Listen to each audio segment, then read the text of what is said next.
Hello and welcome back to another episode of Bedtime Stories. My name is Tracy and I'm your host. Tonight we are reading chapter 15 of The Son of Tarzan. But before we get started on that, I need to ask you some very serious questions. Have you gone pee in the potty yet? Have you brushed your teeth? Is your water next to the bed? Have you done your stretches? You have done all of that? I am so proud of you. Great job.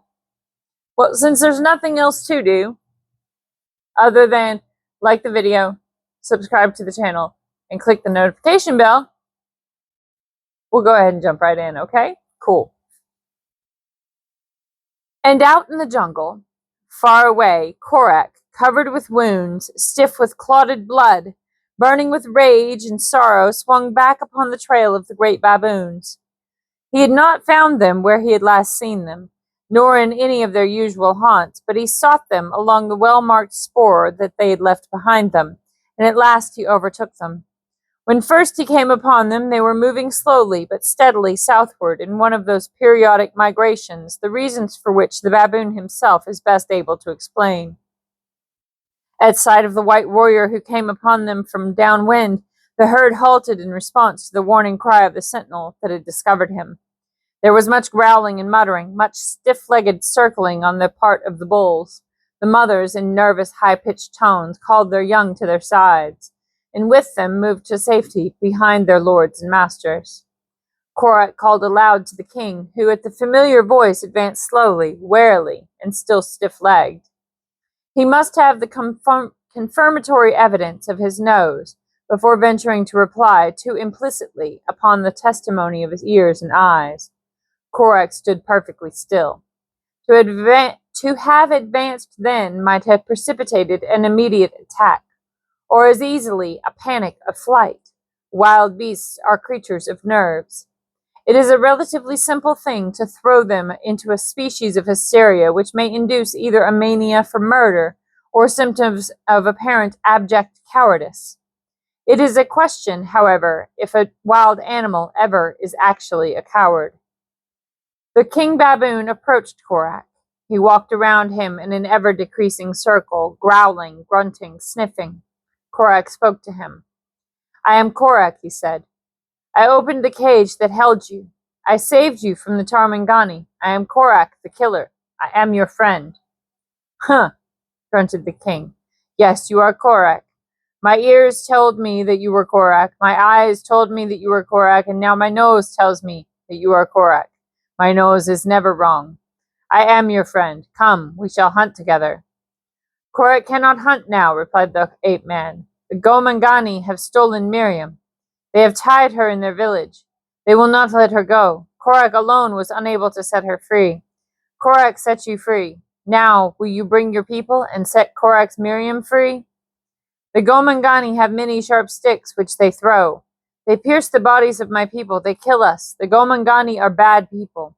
They will kill us all if we enter their village. The Tarmangani have sticks that make a loud noise and kill at a great distance," replied Korak. "They had these when Korak set you free from their trap. If Korak had run away from them, you would now be a prisoner among the Tarmangani." The baboon scratched his head. In a rough circle about him, the ape-man squatted about him and the ape-man squatted the bulls of his herd.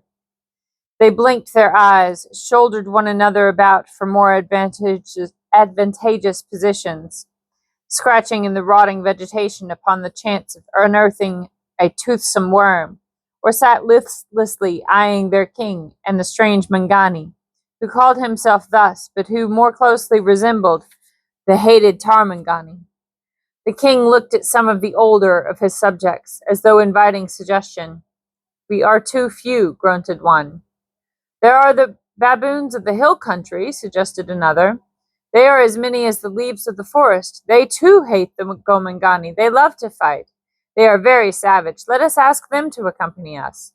Then can we kill all the Gomangani in the village." He rose and growled horribly, bristling his stiff hair. "That is the way to talk," cried the killer. "But we do not need the baboons of the hill country. We are enough. It will take a long time to fetch them. Meriem may be dead and eaten before we could free her. Let us set out at once for the village of the Gomangani. If we travel very fast, it will not take long to reach it. Then, all at the same time, we can charge into the village, growling and barking. The Gomangani will be very frightened and will run away. While they have gone, we can seize Meriem and carry her off. We do not have to kill or be killed. All that Korak wishes is his Meriem. We are too few, croaked the old ape again. Yes, we are too few, echoed others. Korak could not persuade them. They would help him, gladly, but they must do it their own way, and that meant enlisting the services of their kinsmen and allies of the hill country.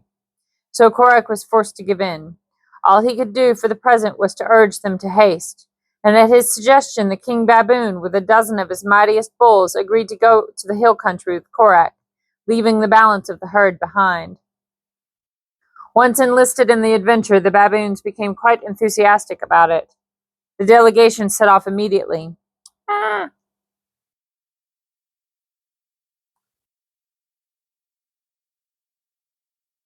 They traveled swiftly, but the ape-man found no difficulty in keeping up with them. They made a tremendous racket as they passed through the trees in an endeavor to suggest to enemies in their front that a great herd was approaching. For when the baboons travel in large numbers, there is no jungle creature who cares to molest them. When the nature of the country required much travel upon the level, and the distance between trees was great, they moved silently, knowing that the lion and the leopard would not be fooled by noise when they could see plainly for themselves that only a handful of baboons were on the trail. For 2 days the party raced through the savage country, passing out of the dense jungle into an open plain, and across this to timbered mountain slopes. Here Korak never before had been. Gracious, sorry. It was a new country to him, and the change from the monotony of the circumscribed view in the jungle was pleasing. But he had little desire to enjoy the beauties of nature at this time. His Meriem was in danger. Until she was freed and returned to him, he had little thought of aught else. Once in the forest that clothed the mountain slopes, the baboons advanced more slowly. Constantly they gave tongue to a plaintive note of calling. Then would follow silence while they listened. At last, faintly, from the distance straight ahead, came an answer. The baboons continued to travel in the direction of the voices that floated through the forest to them in the intervals of their own silence. Thus, calling and listening, they came closer to their kinsmen, who, it was evident to Korak, were coming to meet them in great numbers. But when, at last, the baboons of the hill country came in view, the ape-man was staggered at the reality that broke upon his vision. What appeared a solid wall of huge baboons rose from the ground through the branches of the trees to the loftiest terrace to which they dared entrust their weight. Slowly they were approaching, voicing their weird plaintive call, and behind them, as far as Korak's eyes could pierce the verdure, rose solid walls of their fellows, treading close upon their heels. There were thousands of them. The ape-man could not but think of the fate of his little party, should some untoward incident arouse even momentarily the rage of fear of a single one of all these thousands. But nothing such befell. The two kings approached one another, as was their custom, with much sniffing and bristling. They satisfied themselves at each other's identity, then each scratched the other's back. After a moment they spoke together. Korak's friend explained the nature of their visit, and for the first time Korak showed himself. He had been hiding behind a bush. The excitement among the hill baboons was intense at sight of him. For a moment Korak feared that he should be torn to pieces, but his fear was for Meriem. Should he die, there would be none to succor her. The two kings, however, managed to quiet the multitude, and Korak was permitted to approach. Slowly the hill baboons came closer to him. They sniffed at him from every angle. When he spoke to them in their own tongue, they were filled with wonder and delight. They talked to him and listened while he spoke. He told them of Meriem, and of their life in the jungle when they were friends of all the ape folk, from little Manu to Mangani, the great ape. The Gomangani, who are keeping Meriem from me, are no friends of yours, he said. They kill you. The baboons of the low country are too few to go against them. They tell me that you are very many and very brave. that your numbers are as the numbers of the grasses upon the plains, or the leaves within the forest, and that even Tantor, the elephant, fears you, so brave are you. They told me that you would be happy to accompany us to the village of the Gomangani, and punish these bad people, while I, Korak the killer, carry away my Meriem." The king ape puffed out his chest and strutted about very stiff-legged indeed. So also did many of the other great bulls of his nation. They were pleased and flattered by the words of the strange Charmangani, who called himself Mangani, and spoke the language of the hairy progenitors of man. "Yes," said one, "we of the hill country are mighty fighters. Tantor fears us, Numa fears us, Shita fears us. The Gomangani of the hill country are glad to pass us by in peace. I, for one, will come with you to the village of the Gomangani of the low places. I am the king's first he-child. Alone can I kill all the Gomangani of the low country." And he swelled his chest and strutted proudly back and forth until the itching back of a comrade commanded his industrious attention. "I am Goob," cried another. "My fighting fangs are long, they are sharp, they are strong. Into the soft flesh of many a Gomangani have they been buried. Alone I slew the sister of Shita. Goob will go to the low country with you, and kill so many of the Gomangani that there will be none left to count the dead." And then he too strutted and pranced before the admiring eyes of the shes and the young. Korak looked at the king questioningly. "Your bulls are very brave," he said, "but braver than any is the king."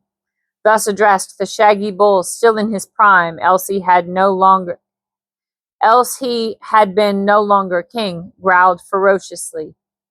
The forest echoed to his lusty challenges. The little baboons clutched fearfully at their mothers' hairy necks. The bulls, electrified, leapt high in the air and took up the roaring challenge of their king. The din was terrific. Korak came close to the king and shouted in his ear, "Come!" Then he started off through the forest toward the plain that they must cross on their long journey back to the village of Kovudoo, the Gomangani. The king, still roaring and shrieking, wheeled and followed him. In their wake came a handful of low-country baboons and the thousands of the hill clan, savage, wiry, dog-like creatures, athirst for blood. And so they came, upon the second day, to the village of Kovudoo. It was mid-afternoon. The village was sunk in the quiet of the great equatorial sun heat. The mighty herd traveled quietly now. Beneath the thousands of padded feet, the forest gave forth no greater sound than might have been produced by the increased sloughing of a stronger breeze through the leafy branches of the trees. Korak and the two kings were in the lead. Close beside the village, they halted until the stragglers had closed up. Now utter silence reigned. Korak, creeping stealthily, entered the tree that overhung the palisade. He glanced behind him. The pack were close upon his heels. The time had come. He had warned them continuously during the long march that no harm must befall the white she who lay a prisoner within the village. All others were their legitimate prey. Then, raising his face toward the sky, he gave voice to a single cry. It was the signal. In response, 3,000 hairy bulls leapt screaming and barking into the village of the terrified blacks. Warriors poured from every hut. Mothers gathered their babies in their arms and fled toward the gates as they saw the horrid horde pouring into the village street. Kovudoo marshaled his fighting men about him and, leaping and yelling to arouse their courage, offered a bristling spear-tipped front to the charging horde. Korak, as he had led the march, led the charge. The blacks were struck with horror and dismay at the sight of this white-skinned youth at the head of a pack of hideous baboons. For an instant they held their ground, hurling their spears once at the advancing multitude, but before they could fit arrows to their bows, they wavered, gave, and turned in terrified rout. Into their ranks, upon their backs, sinking strong fangs into the muscles of their necks, sprang the baboons, and first among them, most ferocious, most bloodthirsty, most terrible, was Korak, the killer. At the village gates through which the blacks poured in panic, Korak left them to the tender mercies of his allies, and turned himself eagerly toward the hut in which Meriem had been a prisoner. It was empty. One after another, the filthy interiors revealed the same disheartening fact. Meriem was in none of them. That she had not been taken by the blacks in their flight from the village, Korak knew, for he had watched carefully for a glimpse of her among the fugitives. To the mind of the ape-man, knowing as he did the proclivities of the savages, there was but a single explanation. Meriem had been killed and eaten. With the conviction that Meriem was dead, there surged through Korak's brain a wave of blood-red rage against those he believed to be her murderer. In the distance he could hear the snarling of the baboons mixed with the screams of their victims, and towards this he made his way. When he came upon them, the baboons had commenced to tire of the sport of battle, and the blacks in a little knot were making a new stand, using their knob sticks effectively upon the few bulls who still persisted in attacking them. Among these broke Korak from the branches of a tree above them. Swift, relentless, terrible, he hurled himself upon the savage warriors of Kovudoo. Blind fury possessed him. Too, it protected him by its very ferocity. Like a wounded lioness, he was here, there, everywhere, striking terrific blows with hard fists and with the precision and timeliness of a trained fighter. Again and again he buried his teeth in the flesh of a foeman. He was upon one and gone again to another before an effective blow could be dealt him. Yet, though great was the weight of his execution in determining the result of the combat, it was outweighed by the terror which he inspired in the simple, superstitious minds of his foemen. To them, this white warrior, who consorted with the great apes and the fierce baboons, who growled and snarled and snapped like a beast, was not human. He was a demon of the forest, a fearsome god of evil whom they had offended, and who had come out of his lair deep in the jungle to punish them. And because of this belief, there were many who offered but little defense, feeling as they did the futility of pitting their puny mortal strength against that of a deity. Those who could fled, until at last there were no more to pay the penalty for the deed, which, while not beyond them, they were nonetheless not guilty of. Panting and bloody, Korak paused for want of further victims. The baboons gathered about him, sated themselves with blood and battle. They lolled upon the ground, fagged. In the distance, Kovudoo was gathering his scattered tribesmen and taking account of injuries and losses. His people were panic-stricken. Nothing could prevail upon them to remain longer in this country. They would not even return to the village for their belongings. Instead, they insisted upon continuing their flight until they had put many miles between themselves and the stamping ground of the demon who had so bitterly attacked them.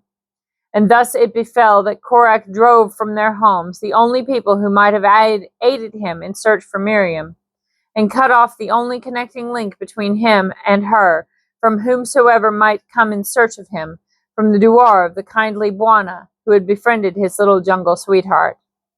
It was a sour and savage Korak who bade farewell to his baboon allies upon the following morning. They wished him to accompany them, but the ape-man had no heart for the society of any. Jungle life had encouraged taciturnity in him. His sorrow had deepened thus to a sullen moroseness that could not brook even the savage companionship of the ill-natured baboons. Brooding and despondent, he took his solitary way into the deepest jungle. He moved along the ground when he knew that Numa was abroad and hungry. He took to the same trees that harbored Cheetah the panther. He courted death in 100 ways and 100 forms. His mind was ever occupied with remembrances,